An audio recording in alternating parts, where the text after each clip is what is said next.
everyone, and welcome to DearDharmaDude. My name is Vivian Cao, and with me is the Venerable Master Heng Shen, and my beautiful anchors Kathleen and Stephanie.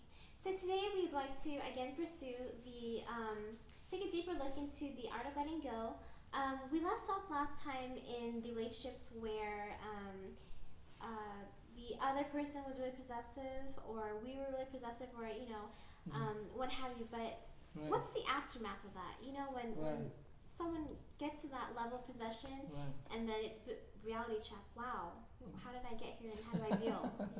Let me backtrack so Okay. the audience can really follow us. So we have the first scenario is very perfect. We start out with love, with care, and we attract the people who also come out with love and care. So we see that because we don't really drill on possessing each other, and then the result is always a little more tolerable, and the more understanding, and therefore a sense of very well-being will result from a relationship. Now the second scenario is coming out, and either we want to possess the other guy or the other girl. We possess. We clearly can't possess. We love the person, and then we just want romance, and more than romance, we just want to possess a person because we feel that I can't live without you. But without you, I'm done.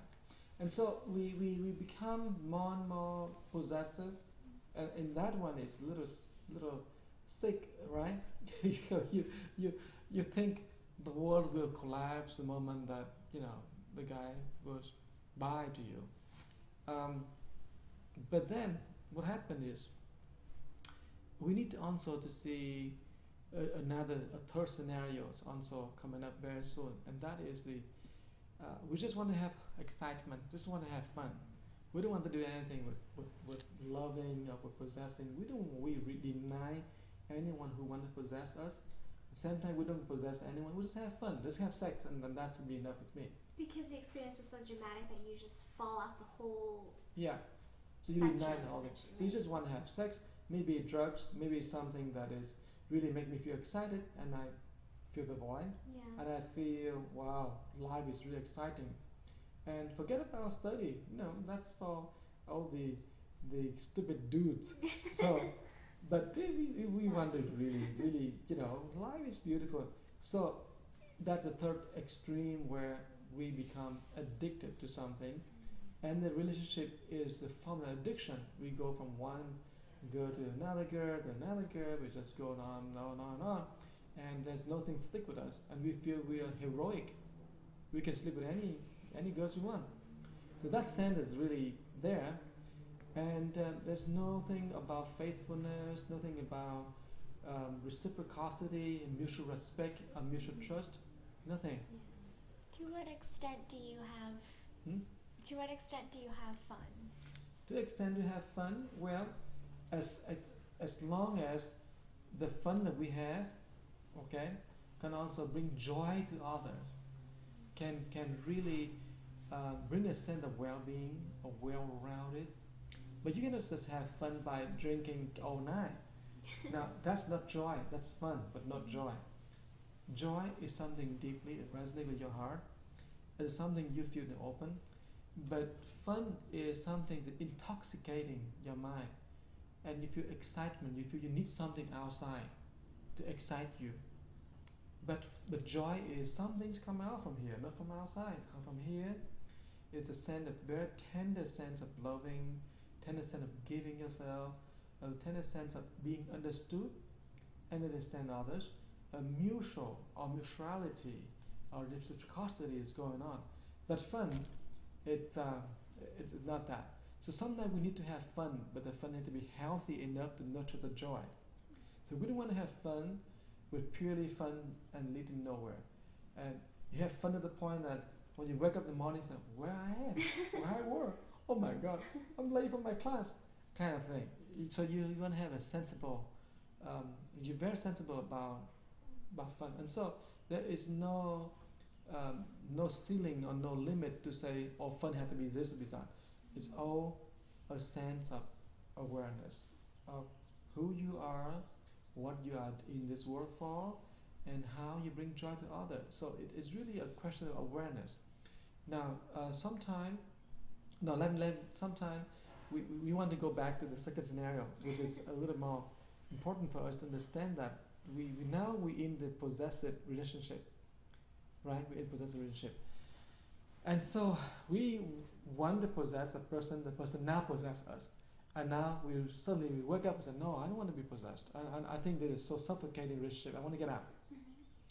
When you're doing that, it is struggling because we can go through all kind of maybe blackmail or threats or anything that make us feel I need to be there. I need to stick with him, otherwise he will feel bad. He will commit suicide, kind of thing.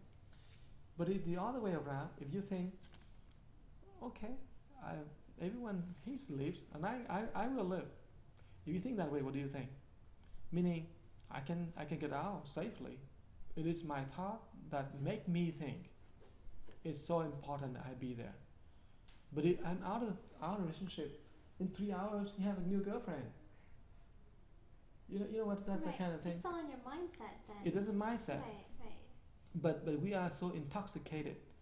We so infatuated.